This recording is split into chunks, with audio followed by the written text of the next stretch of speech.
مکتوب نمبر 229۔ مرزا حسام الدین احمد رحمۃ اللہ علیہ کی طرف صادر فرمایا اس بیان میں کہ ہمارا طریقہ بالکل وہی ہے جو حضرت خواجہ باقی باللہ رحمۃ اللہ علیہ کا ہے، اور ہماری نسبت بالکل وہی ہے، لیکن صنعت کا کامل ہونا اور نسبت کا تمام ہونا مختلف افکار کی آمیزش اور آراء کے پے در پہ آنے پر موقوف ہے۔ یہ کوئی عام بات آ رہی ہے۔ الحمدللہ وسلام علی عباد الذین اصطفیٰ، تمام تعریف اللہ تعالیٰ کے لیے، اس کے پرگزیدہ بندوں پر سلام ہو۔ آپ کے گرامی نامے جو آپ نے اپنے مخلص مشتاق کے نام تحریر کیے تھے، پے در پہ وصول ہو کر فرد کی جاتی اور محبت کی کثرت کا باعث ہوئے۔ جزاکم اللہ سبحانہ ان اجزا خیر الجزا، اللہ سبحانہ تعالیٰ کو ہماری طرف بہترین جزا عطا فرمائے۔ مختصر یہ کہ بعض شبہات اور ترددات جو آپ نے لکھے تھے اس کا جواب یہ کہ ہمارا طریقہ بعینی ہی خواجہ باقی باللہ قدس سر رحمۃ اللہ جو حضرت کے شیخ تھے کا ہے، اور نسبت بھی انہی کی نسبت شریفہ ہے۔ اس عالی طریقہ سے بڑھ کر وہ کون سا طریقہ ہو سکتا ہے؟ اس نسبت عالی سے بڑھ کر وہ کون سی نسبت اولا اور انسب ہے جس کو اختیار کرے؟ حاصل کلام یہ ہے کہ ہر صنعت یعنی کاریگری کی تکمیل اور ہر نسبت کا تیمم یعنی مکمل ہونا مختلف افکار کی آمیزش اور انوار و آراء کے پے در پہ ہونے پر منحصر ہے۔ مثلا علم نحو جو سیبویہ یعنی امام علم صرف نحو کے زمانے میں تھا، اب متاثرین کے افکار کے ملنے کی وجہ سے 200 گنا زیادہ ہو گیا۔ یعنی وقت کے ساتھ ساتھ تجربات بڑھتے ہیں، جو تجرباتی علوم ہوتے ہیں وہ بڑھتے رہتے ہیں۔ کیا خیال ہے؟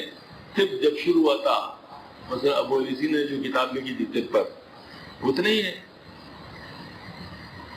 بہت زیادہ۔ انجینئرنگ کسی وقت سائنس اور انجینئرنگ ایک ہوا کرتا تھا، اب سائنس اور انجینئرنگ بالکل جدا، پھر سائنس بھی ایک نہیں رہا، اس کی کئی قسم ہو گئی، ان قسموں کی قسم ہو گئی۔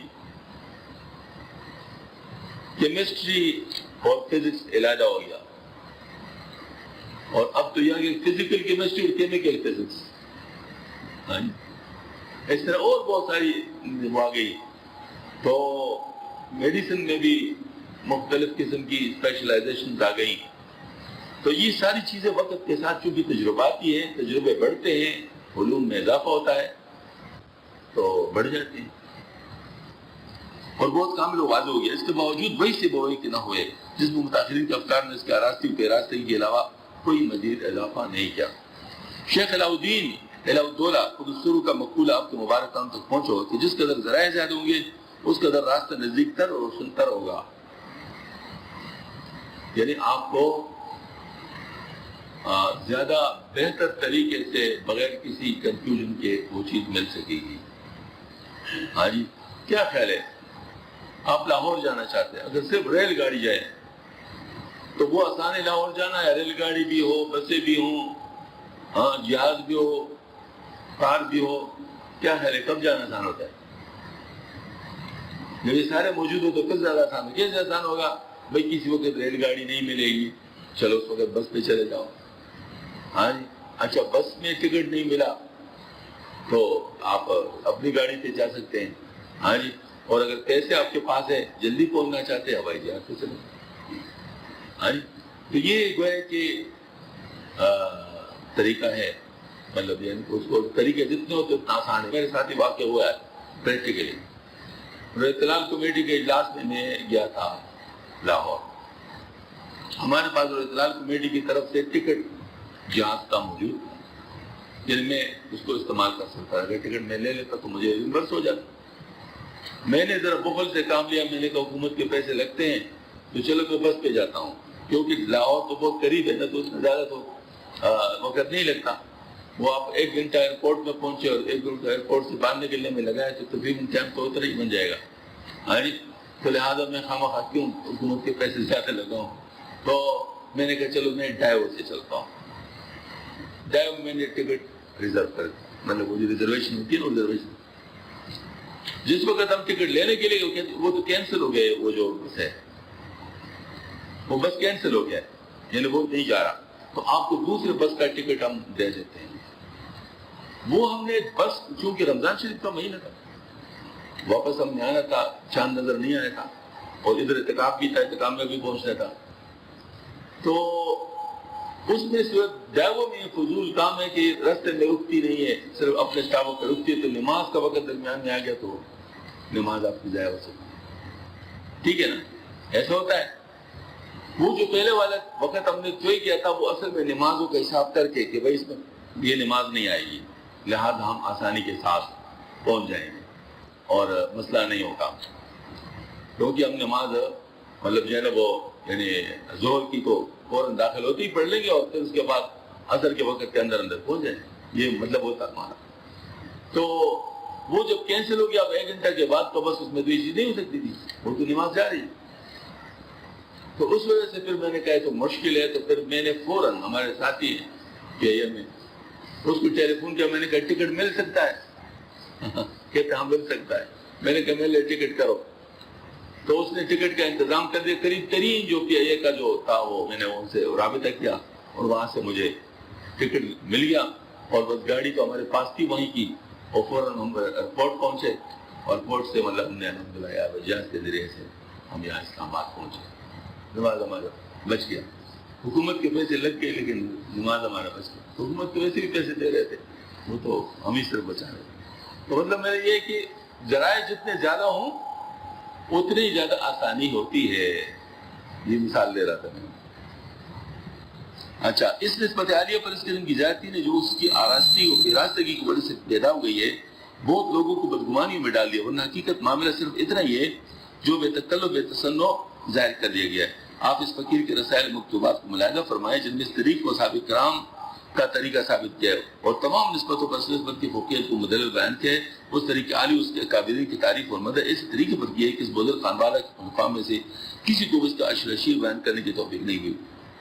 اور لیجیے فقیر اب تو روزمرہ کی نشست و برخاست میں اس طریقہ کے آداب و لوازمات کی رعایت پوری طرح کرتا ہے اور صرف منہ بھی اس کی مخالفت یا انحراف کو پسند نہیں کرتا۔ تعجب ہے کہ تمام خوبیاں آپ کی نظر سے پوشیدہ رہی اور فرق پریشانی کے دور میں بعض دوستوں سے کلمہ و کلام میں غیر مناسب باتیں واقع ہو گئی اور آپ کی نظر میں آئی تو اس سے زیادہ تعجب یہ ہے کہ آپ ایسی باتوں کا یقین کر لیتے اور صرف سننے پر آپ سے باہر ہو جاتے ہیں۔ کوئی بات ہو چکی ہو، اگر حسن ظن ہے تو کیا اسی جماعت کے ساتھ مخصوص ہے؟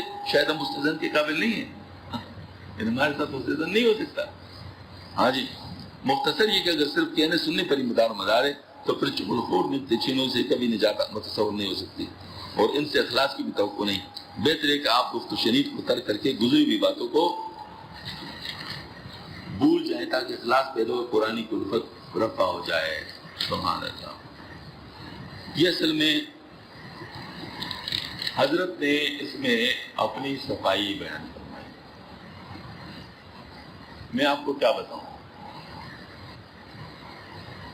اصلاح آسان کام نہیں ہے۔ ایک ہوتا ہے اصلاح ہونا اور ایک ہوتا ہے اصلاح کرنا۔ اصلاح ہونا نسبتاً آسان ہے، اصلاح کرنا مشکل ہے۔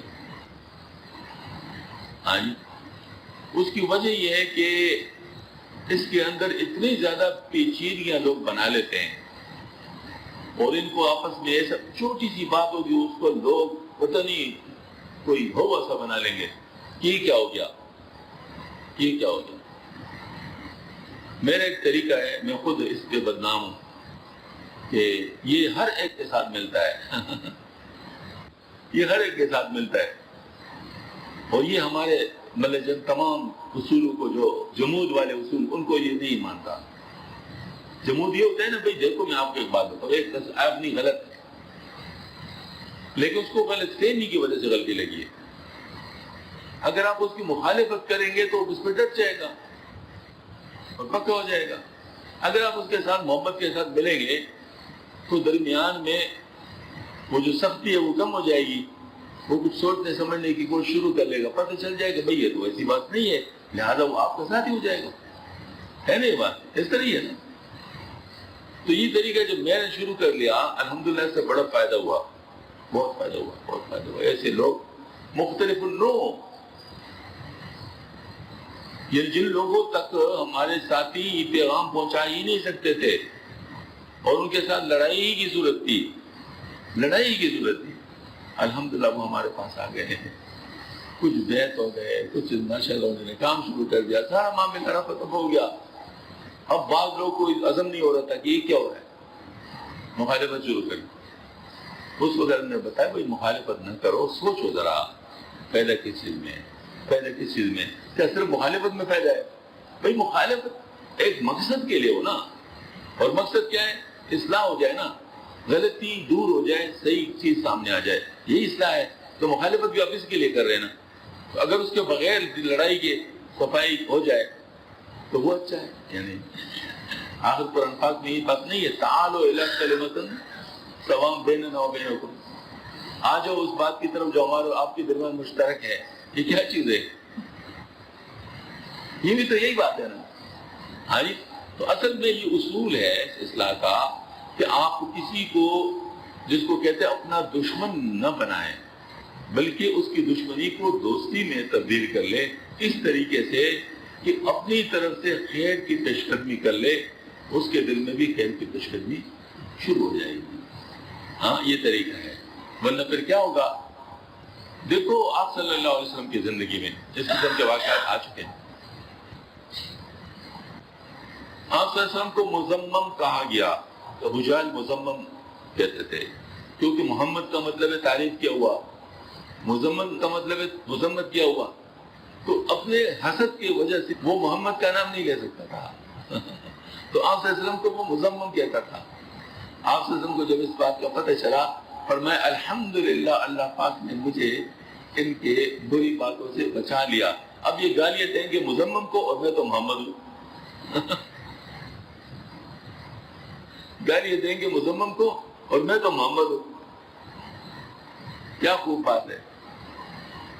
ہاں جی. ان کا جو ہے نا وہ سختی ہے مگر مؤثر کر دی. یہ ہوتا ہے طریقہ، یہ ہوتا ہے.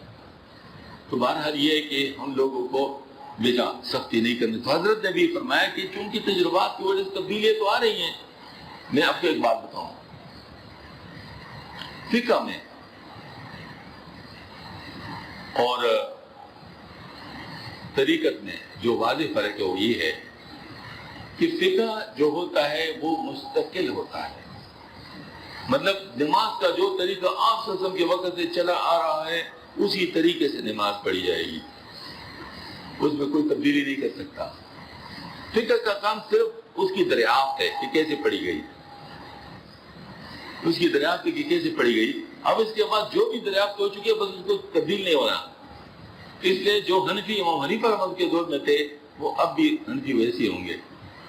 بلکہ آپ فقہ حنفی پہ ماننے والے بنگلہ دیش کے لے لو اور پھر ترکی کے لے لو، ایک جیسے نماز پڑھیں گے نہیں پڑھیں گے. تو اس میں تبدیلی نہیں آتی فقہ کی بات میں. لیکن تصوف کیا ہے؟ تکبر کو نکالنے کا طریقہ. مثلا کیا تکبر نکالنے کا طریقہ ہر ایک کے لیے ایک جیسا ہو سکتا ہے؟ بھئی جتنے لوگ ہیں اتنے مختلف طریقے ہوں گے، کیونکہ متکبر اگر اونچی ذات کی وجہ سے ہے اس کا تکبر الگ طریقے سے دور کیا جائے گا. اگر اونچی پوسٹ کی وجہ سے اس کا تکبر الگ طریقے سے دور کیا جائے گا. اگر کوئی مطلب کمال کی وجہ سے ہے، جیسے کوئی بڑا میتھمیٹیشین ہے کوئی، ہاں، تو اس کا تکبر اور طریقے سے دور کیا جائے گا. اگر کسی کو احساس کمتری ہے اس کا بھی تکبر رنگ اختیار کر لیتا ہے، اس کا تکبر اور طریقے سے دور کیا جائے گا. تو ہر تکبر کا طریقہ الگ طریقے سے دور کیا جائے گا. تو طریقت میں تو تجربات چلتے رہتے ہیں اور تبدیلیاں تو آتی رہیں گی. ایک دفعہ میرے ساتھ گزری ہے یہ باتیں جو حضرت مجدد صاحب فرماتے ہیں، یہ باتیں میرے ساتھ گزری ہیں. کیسے؟ ایک صاحب نے یہ جو میں ذکر کراتا ہوں نا، یہ ذکر جہری، اس پہ اعتراض کیا. مجھے نہیں بتایا، خدا کی بندے مجھے بتایا، میں اس کو صحیح صورتحال بتایا تھا. مجھے نہیں بتایا. مولانا مشرف علی صاحب یہ جو لاہور میں ہے، ان کو خط لکھا کہ شبیر صاحب اس طرح اجتماعی ذکر بیدار کراتے ہیں، کیا یہ حضرت ثانوی مسلم کا طریقہ تھا؟ تو ان نے جواب دیا کہ نہیں. بات اس کی صحیح تھی. اچھا، مزید سند حاصل کرنے کے لیے انہوں نے وہی خط بھیجا حکیم اختر صاحب رحمۃ اللہ علیہ. یہ جواب دیا انہوں نے جواب دیا کہ ہاں بالکل صحیح کہا ہے، یہ طریقہ حضرت ثانوی مسلم کا نہیں تھا. مجھے دے دیے دونوں کہ دیکھو نا یہ جواب ہے. میں نے خدا کے بندے آپ نے مفت میں اتنا اپنے آپ کو تکایا. مجھ سے پوچھتے میں بھی یہی بات کرتا. آپ تو ان سے سند لے رہے تھے، میں خود کہتا بھائی یہ طریقہ حضرت ثانوی مسلم کا نہیں، بلکہ میں اور میرے شیخ کا بھی نہیں ہے. مناشف صاحب رحمۃ اللہ علیہ بھی ذکر نہیں کراتے تھے. لیکن پھر بھی میں اشرفی ہوں تم نہیں ہو. کہتے یہ کیسے ہو سکتا ہے؟ آپ اس کے طریقے پر نہیں ہو، تم کیسے اشرفی ہو؟ میں نے کہا صاحب سمجھاتا ہوں آپ کو. میں نے کہا دیکھو حضرت تھانوی رحمۃ اللہ علیہ چشتی تھے؟ کہتے ہاں. میں نے کہا کہ اسی طرح جیسے خواجہ معین الدین چشتی اجمیر رحمۃ اللہ تھے؟ کہتے نہیں. میں نے کہا کیا حضرت تھانوی رحمۃ اللہ علیہ قادری تھے؟ کہتے ہاں. میں نے کہا کیا شیخ عبدالقادر جیلانی رحمۃ کی طرح؟ کہتے نہیں. میں نے کہا کیا حضرت سہروردی تھے؟ کہتے ہاں. میں نے کہا اس طرح جس طرح خواجہ شاہ سہروردی رحمۃ تھے؟ کہتے نہیں. میں نے کہا نقشبندی تھے؟ کہتے ہاں. میں نے کہا کیا اس طرح جس طرح حضرت انسان رحمۃ تھے؟ کہتے نہیں. میں نے کہا پھر یہ کیسے چشتی بھی ہے، قادری بھی ہے، نقشبندی بھی ہے، سہروردی بھی ہے، جبکہ ان کی طرح نہیں ہے، ان میں کسی کی طرح بھی نہیں ہے. آپ خود مانتے ہیں کہ چشتی بھی ہے، قادری بھی ہے، نقشبندی بھی ہے، سہروردی بھی ہے. وجہ کیا ہے؟ ان چاروں اصولوں کو وہ استعمال کرتا ہے، اس لیے چشتی بھی ہے، نقشبندی بھی ہے، قادری بھی، سہروردی بھی ہے. تو کیسے؟ میں بھی یہی کہتا ہوں کہ میں اشرفی ہوں تم نہیں ہو. کہتے کیسے؟ میں نے کہا دیکھو حضرت مولانا اشرف صاحب رحمۃ اللہ علیہ مولانا اشرف خان فرماتے ہیں مقاصد اور ذرائع الگ الگ ہیں. مقصد کو ذریعہ نہ بناؤ اور ذریعے کو مقصد نہ بناؤ. مقصد کو مقصد رکھو، ذریعے کو ذریعہ رکھو. ہاں جی، مقصد کو مقصد رکھو، ذریعے کو ذریعہ رکھو. تو کیا ہے؟ ذرائع تبدیل ہوتے رہتے ہیں، مقاصد اپنی جگہ پہ قائم رہتے ہیں. ذرائع تبدیل ہوتے رہتے ہیں، مقاصد اپنی جگہ پہ قائم رکھتے ہیں. لہذا ذریعے پر جمود جو ہے وہ مقصد بنانا ہے اس کو. اگر آپ نے کسی ذریعے کو فکس کر دیا کہ اب یہی ہے تو آپ نے اس کو مقصد بنا لیا نا، وہ تو ذریعہ نہیں رہا. تو مقصد بڑھانے کی تو اجازت نہیں ہے، وہ تو فکسڈ ہے. وہ تو جتنے ہیں اتنے ہیں، اس سے زیادہ نہیں کر سکتے، بدعت ہو جائے گا. تو جو ذریعے میں تبدیلی لا رہا ہے وہ بدعتی نہیں ہے، جو اس کو فکس کر رہا ہے وہ بدعتی ہے. تو یہ حضرت تھانوی رحمۃ اللہ کا اصول ہے. تو میں اس پر چلتا ہوں، میں اشرفی ہو تم نہیں ہو، کیونکہ تم اس کو مقصد بنا رہے ہو. تم اس کو مقصد بنا رہے ہو. میں نے کہا خدا کے بندے کچھ سوچا ہوتا. یہ میرے شیخ بھی نہیں کرتے تھے، لیکن ان کے پاس جس قسم کے لوگ آتے تھے ان کے لیے وہی طریقہ اچھا تھا. میں جن لوگوں میں کام کر رہا ہوں ان کے لیے یہ طریقہ اچھا ہے. مجھے آپ بتائیں بھائی، آپ لوگ کو جو میں ذکر کرتا ہوں فائدہ ہوتا ہے یا نہیں ہوتا؟ بالکل اس طرح فائدہ ہو جاتا ہے کہ جیسے بچوں کو سکھایا جاتا ہے مخارج، اور 100 بچے بیٹھے ہوئے ہیں کلاس میں اور استاد سے کہتے ہیں کہ تو اپ، سب کہتے اپ، پھر کہتے اپ، کہتے اپ، مخارج سب کے مخارج ایک ہی وقت میں درست ہو رہے ہیں. اب ایک ایک بچے کو مخرج سکھاؤ اور 100 دفعہ آپ جو ہے 5 منٹ اس کو دو، اور دوسرے ایک 5 منٹ میں آپ نے 100 بچوں کو سکھا دیا. کیا خیال ہے کون سا طریقہ اچھا ہے؟ ہاں، تو ہم یہی کرتے ہیں کہ یہ تعلیمی ذکر ہے، یہ کوئی ثوابی ذکر نہیں ہے. یہ تعلیمی ذکر ہے، سکھانا ہے. تو جب سکھانا ہے، آپ مثال کے طور پر جس طریقے سے سکھا رہے ہیں، نماز میں آپ اس طرح کرتے ہیں. نماز میں تو اس طرح نہیں کرتے، نماز میں تو اس کو استعمال کرتے ہیں. تو اسی طریقے سے ایک تعلیمی ذکر ہے، ایک جو ہے نا وہ ثوابی ذکر ہے. ثوابی ذکر میں چیزیں نہیں ہے، تعلیمی ذکر میں ہو سکتی ہے. سکھانے کے الگ الگ ڈھنگ ہوتے ہیں.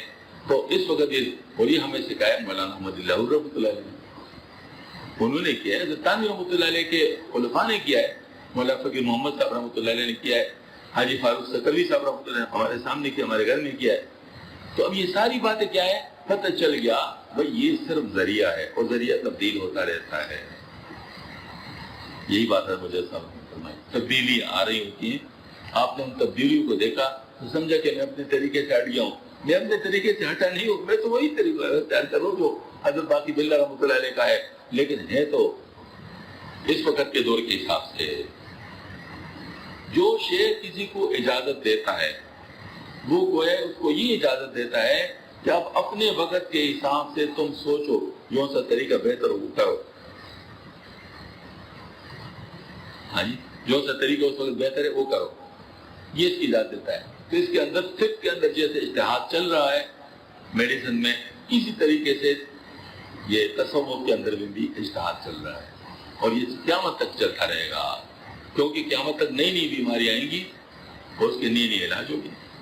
مجھے بتاؤ پہلے طب کے اندر یہ ہیپاٹائٹس سی اور بی اور پتہ نہیں HIV ایڈ اور پتہ نہیں چیزیں تھیں. ہاں جی، آپ یقین جانیے پھر کوئی مسئلہ نہیں ہوتا تھا، آپ ایک دوسرے کا جھوٹا پی لے جو بھی ہے. اب جو ڈاکٹر نظر آتے وہ مریض کو دیکھتے ہوئے دستانے چڑھاتے ہیں. یہ جدہ میں ایک دفعہ ہوا ہے، مسئلہ ہوا تھا نا بہت زیادہ جو بیماری ہے فلو. ہاں جی، تو وہ آپ اسپتال میں جاؤ تو آپ کہتے اسپتال میں ایمرجنسی لگی ہے، وہ دو دفعہ ہاتھ دھو رہے ہیں، پتہ نہیں کیا کر رہے ہیں، سارا مطلب وہ مجبوری تھی، وہ پہنے ہوا تھا، وبا پھیلی ہوئی تھی. تو اسی طریقے سے مطلب یہ ہے کہ یہ جو ہوتا ہے یعنی ہر وقت کے اپنے اپنے حالات ہیں. اب یہ بیماری آ گئی ہے، اب اس کے حساب سے نمٹنا پڑے گا، اس طریقے سے چلنا پڑے گا. اب آپ پرانی کتاب دیکھیں یہ کیا ہے، تو تھرمامیٹر نہیں، تھرمامیٹر ایک تھرمامیٹر مجھے یاد ہے میرے والد صاحب بھی چونکہ ہوتے ہیں نا، تو تھرمامیٹر ادھر سے منہ سے نکال کر دوسرے کے منہ میں ڈال لیتے ہوتا تھا نا، آپ لوگوں کو بھی یاد ہوگا پرانی باتیں. ہاں جی. اچھا، انجیکشن، ایک انجیکشن ہوتا ہے صرف گرم پانی میں ڈبو کر جو ہے نا مطلب ایک کو رکھتے اور پھر اس کے بعد دوسرے کو لگاتے، تیسرے کو لگاتے، چوتھے کو لگاتے، کچھ نہیں ہوتا. آج کر سکتے ہیں، ہاں ڈسپوزیبل، ہاں ہر چیز کے اندر، حتیٰ کہ کپس بھی ڈسپوزیبل ہمارے معنی میں. دیکھیں آپ لوگ جو چائے پی رہے ہیں کپس بھی ڈسپوزیبل ہے. تو دور کے ساتھ چیزیں بدلتی ہیں نا، طریقے بدل جاتے ہیں. تو یہاں پر بھی فرمایا. اچھا، اور آپ نے لکھا کہ حضرات کی زادگان کی تربیت کا وقت آ گیا اور گزر رہا ہے، لہذا حضرت ایشاں خواجہ باقی باللہ رحمۃ اللہ علیہ کی وصیت یاد دلائی جاتی ہے. میرے مخدوم کرم اس میں خادموں کے لیے سعادت ہے کہ محدودزادوں کی خدمت کو اپنے اوپر فائز کر لیں، لیکن اس مدت میں موانع معلومہ جو رکاوٹیں معلوم ہیں کی وجہ سے اظہاری خدمت سے معذور رہا اور وصیت عالیہ کے ظہور کے وقت کا انتظار کرتا رہا. اب اگر آپ سمجھتے ہیں کہ کوئی موانع اور رکاوٹ نہیں ہے اور گفت و شریف کی راہ بند ہو گئی، حکم فرمائے فقیر چند روز کے لیے خطاظر ہو کر اس خدمت میں مشغول ہو جائے. اگرچہ غور سے ملاحظہ فرمائے تو فقیر سمجھتے اس کام کی بجاوری بھی صرف وصیت کے بجا لانے کا حکم ہے، ورنہ آپ کی ظاہری بات کی تربیت ان کے لیے کافی ہے، کسی دوسرے کی حاجت نہیں ہے. اچھا، دوسرے کے برادر مولانا عبداللطیف فرماتے کہ میاں محمد کالج نے بڑے مخدوم زادے کی ظاہر تعلیم تربیت اپنے ذمہ لے لیے اور آپ نے بھی اس تجویز کو پسند فرمائے. یہ بات سن کر بہت تعجب ہوا. اگر وہ اپنی نارسائی کو اس کوئی خیال کرے تو اور بات ہے، لیکن آپ اس تجویز کو اس طرح پسند کہ مجھے اس بات پر ڈرے کہ محمد کالج خان کا اعزاز دوسری جگہ مخدوم زادے نے سرے نہ کر جائے. یہ اصل میں حضرت کے مخدوم زادے تھے، خواجہ باقی باللہ رحمۃ اللہ علیہ کے خاندان کے حضرات تھے نا، ان کے ساتھ بات ہو رہی تھی، اس لیے اس انداز میں بات فرمائے تھے. ہاں جی، اپنا دفاع کر رہے تھے کہ میرا طریقہ وہی خواجہ باقی باللہ رحمۃ اللہ کا ہے، لیکن چونکہ دور تبدیل ہو گیا، اس میں کچھ چیزیں نہیں آ گئی ہے، تو اس وجہ سے وہ آپ انہیں لگ رہے، حالانکہ طریقہ وہی ہے، حالانکہ طریقہ وہی ہے. اور اس میں اور طریقوں کے جو تنقید کے خیال رکھتے خیال نہیں ہونا چاہیے. کیوں؟ وجہ کیا ہے کہ انسان دوسروں کے بگڑے ہوئے چیزوں کو سنبھال نہیں سکتا، جن کا کنٹرول دوسروں کے ہاتھ میں ہو. اپنے چیزوں کو سنبھال سکتا ہے نا. اب جو نقشبندی سلسلے کے نگران ہے وہ چشتی سلسلے کے نگران تو نہیں ہے نا، قادری سلسلے کے نگران ہے، نہ سہروردی سلسلے کے نگران ہے، وہ ان کے نگران تو نہیں ہے. اگر اس کے اندر بگاڑ آ گیا ہے مثال کے طور پر ہمیں معلوم ہے تو ہم ان کے بارے میں تو کہہ نہیں سکتے، لیکن جو اپنا سلسلہ ہے اس میں اگر بگاڑ ہے تو ہم فوراً ٹھیک کر لیں گے. تو جن کو ہم ٹھیک کر سکتے ہیں اس کو ہم زیادہ محفوظ سمجھیں گے نا. بات سمجھ آ رہی ہے نا. یہی وجہ ہے کہ حضرت نے فرمایا کہ یہ اس طرح ثابت، حالانکہ ہمارا تحقیق کے مطابق الحمدللہ سارے سلسلے صحیح ہیں اور سارے سلسلوں کے اندر دونوں قسم کے لوگ موجود ہیں، صحیح لوگ بھی موجود ہیں، غلط لوگ بھی موجود ہیں سارے سلسلوں میں. مثلا قادریوں کے نام پر بھی بدعات اور شرک کو پھیلایا جا رہا ہے، چشتیوں کے نام پر بھی، سہروردیوں کے نام پر بھی، نقشبندیوں کے نام پر. تو ہر جگہ اس قسم کے لوگ اور ہر جگہ بہت اعلیٰ اولیاء موجود ہیں. تو دونوں طرف معاملہ ہے. ہاں ٹھیک ہے، میں جس چیز کا نگران ہوں میں اس کے بارے میں بات کر سکتا ہوں، باقی کے بارے میں بات نہیں کر سکتا. لیکن الحمدللہ چونکہ ہمیں نظر آ رہا ہے، یہ ابھی آپ نے دیکھا ہوگا کہ ہم نے چاروں سلسلوں کا ذکر شامل کیا ہے. جو ہم ذکر کراتے ہیں چاروں سلسلوں کا ہے. اس میں لا الہ الا اللہ چشتی ذکر ہے، لا الہ الا ہو قادری ذکر ہے، حق یہ سہروردی ذکر ہے، اور اللہ کا جو ذات کا ذکر نقشبندی ذکر ہے. ہاں جی، تو چار ہم نے اس لیے کیے ہوئے ہیں کہ ایک تو یہ والی بات ہے کہ چاروں لوگ قسم کے نسبتوں والے ان کو فائدہ ہو. اجتماعی ذکر ہے نا. اب اجتماعی ذکر میں ہم تخصیص تو نہیں کر سکتے کہ یہ ہے اور یہ نہیں ہے. اب میرے پاس سروردی نسبت کا کوئی شخص آ گیا تو اس کو تو سروردی طریقے سے زیادہ فائدہ ہوگا. کوئی چشتی آ گیا تو اس کو چشتی طریقے سے زیادہ فائدہ ہوگا. تو ہم نے چاروں ذکر اس لیے رکھے کہ جو ہماری مجلس میں شامل ہوگا تو ہر ایک کو اپنی اپنی نسبت کا فائدہ ہوگا. یہ نسبتیں اللہ نے بنائی ہوتی ہے. مطلب یہ ہے کہ ایک شخص ہوتا ہے وہ اس میں ولولہ زیادہ ہوتا ہے, دوسرے میں اخفا زیادہ ہوتا ہے, تیسرے میں مطلب جس کو کہتے ہیں نا وہ کسی چیز پر قائم رہنا, یہ زیادہ ہوتا ہے. مطلب ہر ایک کا اپنا اپنا رنگ ہوتا ہے. تو جس میں جو رنگ ہے اسی کو چلاؤ نا. آخر مجدد صاحب رحمۃ اللہ بھی تو فرمایا ہے کہ جس کا جو اس میں مربی ہوتا ہے اسی اسم میں ہی وہ زیادہ ترقی کر سکتا ہے, قریب ہو سکتا ہے اللہ تعالیٰ کا اس ذریعے سے. جو اس میں مربی کسی کا ہے تو ٹھیک ہے, اس کا مطلب جس کا جو اس میں مربی ہے اس کے ذریعے اگر تو جو جس کا نسبت ہے سلسلے کا تو اسی کے ذریعے سے وہ زیادہ ترقی کر سکتا ہے نا. ہم یہ کہہ سکتے ہیں. تو لہٰذا ہم کسی کی نسبت کو تبدیل نہیں کر سکتے, البتہ اس کی نسبت کو فروغ دے سکتے ہیں. اس کو زیادہ اس میں جو ہے نا وہ مطلب چلا کر ہم اس کو فروغ دے سکتے ہیں کہ وہ زیادہ بہتر طریقے سے اپنا مقصد حاصل کر سکتے ہیں.